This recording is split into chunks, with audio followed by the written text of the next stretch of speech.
triggering Article 16 would mean the medicine for the whole of the UK would be affected in the medium to long term, a distribution chief has warned.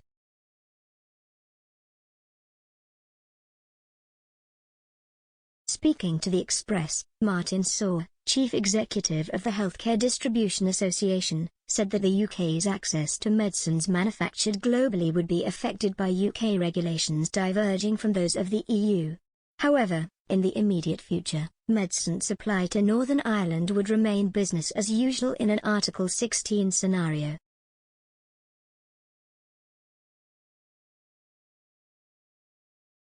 He commented, "If Terry's regulatory simplicity, then it'll make us have access to more medicines, and more healthcare going forward."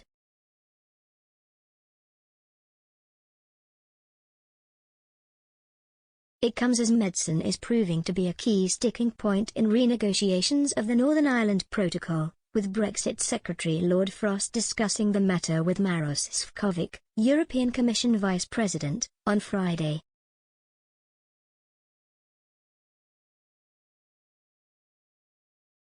The UK government has threatened to trigger Article 16 if negotiations were unable to provide an agreement that would stop EU checks on goods flowing to Northern Ireland from the rest of the UK, causing delays.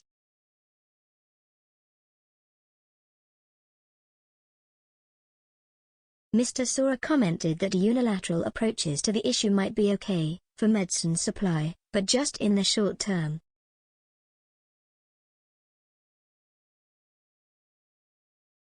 But in the longer term, I'm talking in 6 months or more, the repercussions for medicines access, for the whole of the UK would be affected.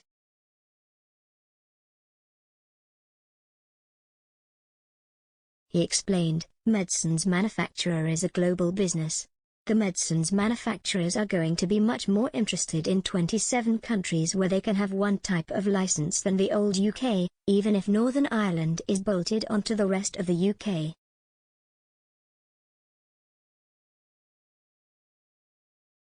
There's an economic and regulatory decision here, and global manufacturers in whatever sector would rather have harmony in the trade world, if you see what I mean, than discord.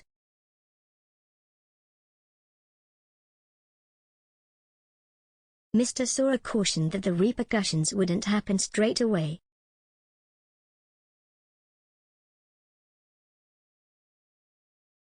But 1, 2, 10 years hence the repercussions of where manufacturers make their medicines, where they might get them licensed, where they might decide to supply will be much more negatively affected by, an Article 16 or a unilateral change in the longer term than an agreement with the EU.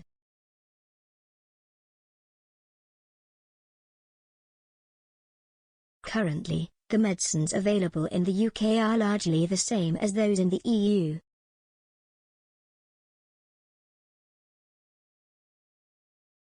Lord Frost has been sympathetic to an equivalence arrangement with the EU when it comes to food safety, in which the bloc recognises the UK as having equivalent food production standards to its own.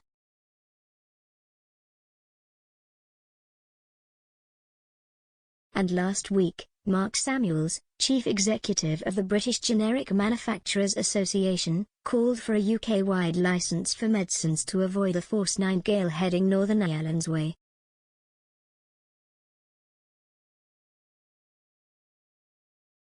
Mr. Saw said that the Medicines and Healthcare Products Regulatory Agency, MHRA, would like to maintain a link with Europe.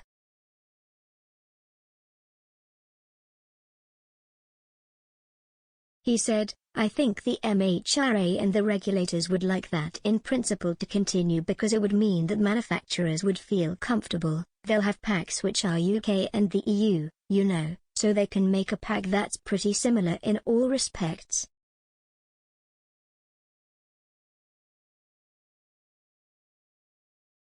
As soon as we start diverging from that, because we might have triggered Article 16 because of Northern Ireland 5 years before, means that there's a longer-term impact that we can't really foresee yet.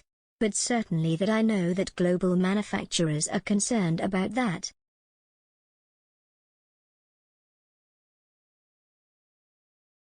He stated, "If there's regulatory simplicity, then it'll make us have access to more medicines, and more healthcare going forward. And I'm not necessarily talking about medicines we already have, I'm talking about new ones coming on stream in the future.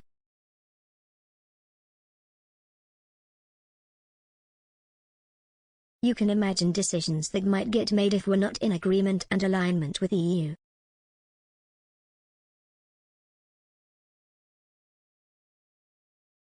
However, he noted that because Article 16 provided that regulatory simplicity in the short term, by maintaining the status quo, the medicines supply chain would remain unhindered.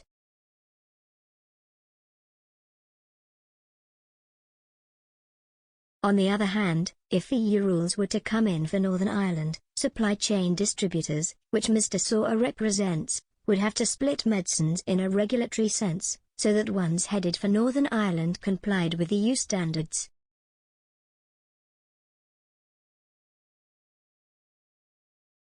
This would lead to fewer medicines being available in Northern Ireland, as has already been forecast, as manufacturers would not want to create specific medicine lines for such a small populace.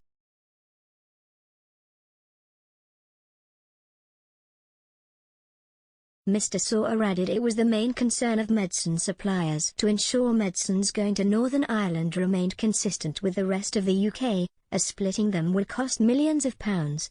See.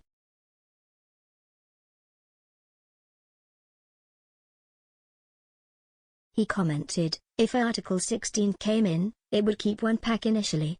So we'd be fine with our distribution.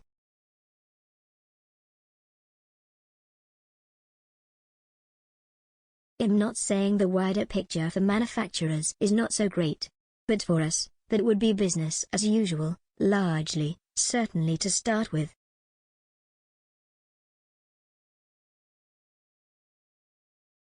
He added, an agreement with the EU might mean we've got to do something different depending on what our agreement means, but we've made it very clear that having two separate packs isn't really an option yet. Operationally and physically and practically, we can't do that.